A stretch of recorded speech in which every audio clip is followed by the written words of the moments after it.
Greetings, students of the mind. What a nice label that is for us, isn't it? Students of the mind. I think we all want to learn something every day. At least we need to. And if we learn something, then tomorrow is going to be easier. I often think about today as a common attraction of tomorrow. If you feel good today and you live it, you're going to feel better tomorrow. And conversely, if you have a rough day today and you take it with you, it's going to be rougher tomorrow. So let's live the moment. Let's learn how to let go. I like that phrase, to let go. And that means not to hold on to things that we can't have. So recently I lost my good buddy, Jack. A lot of you have met Jack, you know Jack, you've seen him on some of the videos I've done. He would always be sitting next to me in the chair right next to me here and hearing me while I was doing my videos.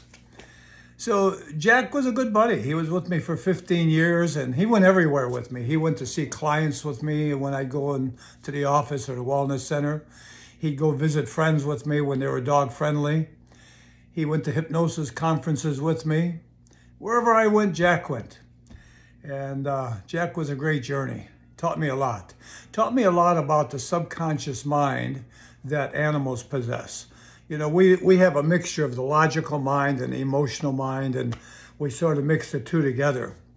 Animals live mostly a subconscious level. They don't use a lot of logic, if you notice.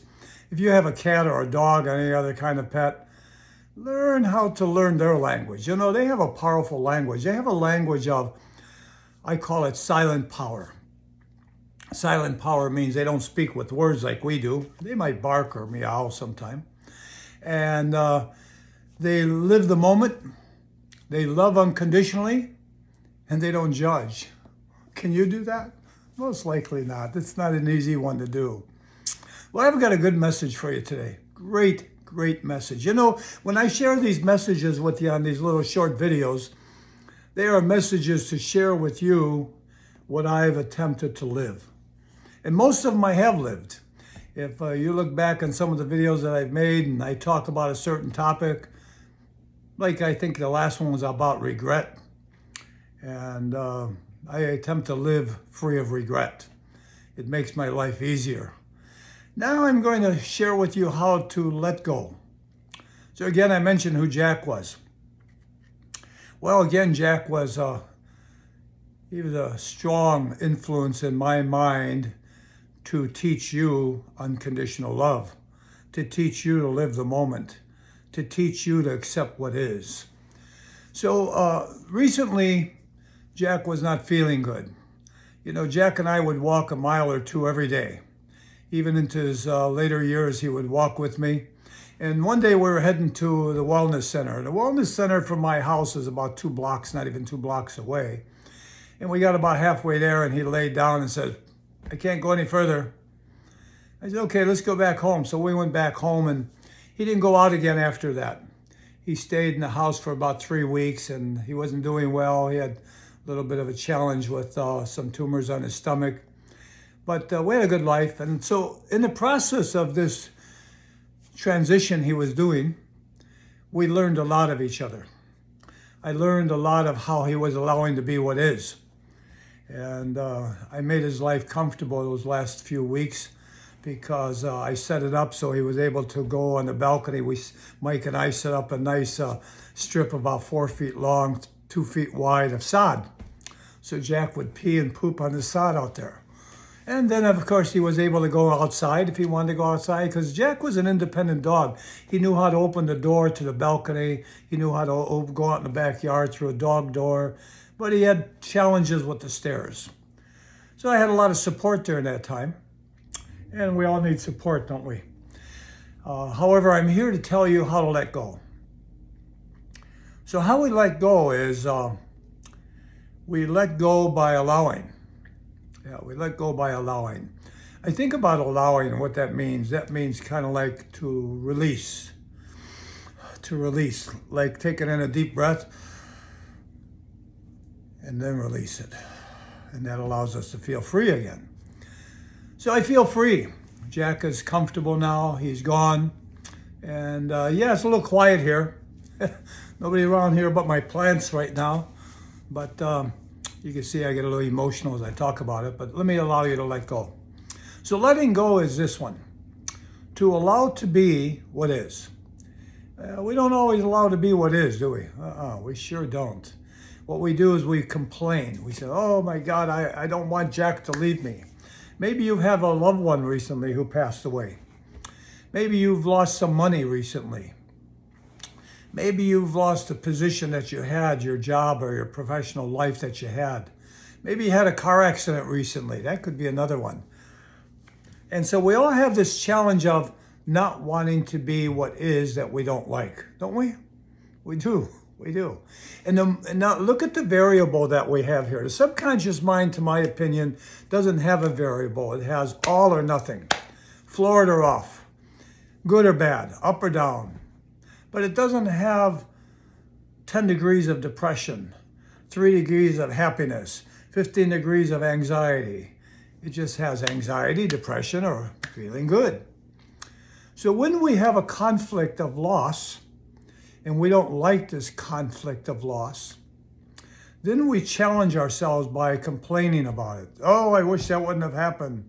Oh, I wish I wouldn't have had that car accident. Oh, I wish I wouldn't have lost my position. But we did. And the more we argue with ourselves of what I wish had not happened, the more uncomfortable we become. So there lies a variable, in my opinion, of the subconscious mind. Excuse me. You know what the variable is on the subconscious mind? The variable in the subconscious mind is when the logical mind gets involved in the subconscious mind. And the logical mind says, okay, it's gone. I have to let it go. And the emotional mind says, yeah, but I don't want to let it go. So the two begin to argue and fight. And I think I've shared before in some of the videos, the subconscious mind will always win. When logic is in conflict with emotions, emotions always win. Always. When I've used a silly phrase in many of the videos, if I tell you, don't think of an elephant. There's a term called the law of reverse effect. And the law of reverse effect says the harder we try, the behinder we get. So metaphorically speaking, don't think of the elephant is like not wanting something to happen that has happened that we didn't want to have happen. And the more we try to not think of that elephant, the more we think of that elephant. So my story for today is, what if you allow yourself to think of that elephant? I say, it's okay. You want to think of the elephant? Go ahead. It's okay. Think of the elephant. It's fine. Now you don't need to think of the elephant. And you say, well, how could you make it fine, Larry, if you lost $1,000, if you lost your job, if you lost your loved one, if you lost your dog? How could you make it okay? So I say these words to you, students of the mind. We have no choice. We need to make it okay, otherwise deterioration sets in us. So a lot of you have heard about my latest venture and journey into writing. So far, I'm spending about 1.5 years, maybe almost 2 years, and attempting to put together a new manuscript about being okay with life. Whatever the venture is, whatever the diagnosis is. Are you ill right now? You want to get well? Then be at peace and let it be. If your life is limited, all of our lives are limited.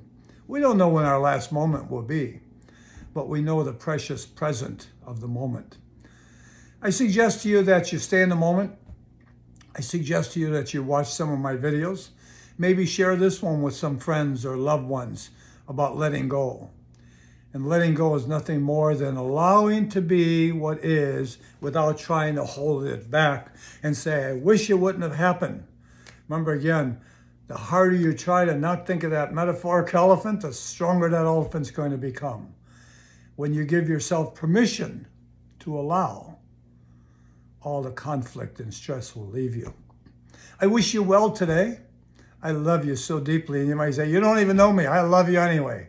I live my life of love, and it's an unconditional love. And I haven't found too many people lately that I don't. And of course, you might have some conflicts with that, but that's your journey. Mine is to live the moment, love unconditionally, and everything will be fine. I have a favorite phrase I'll leave you with. Everything works out. I wish you well.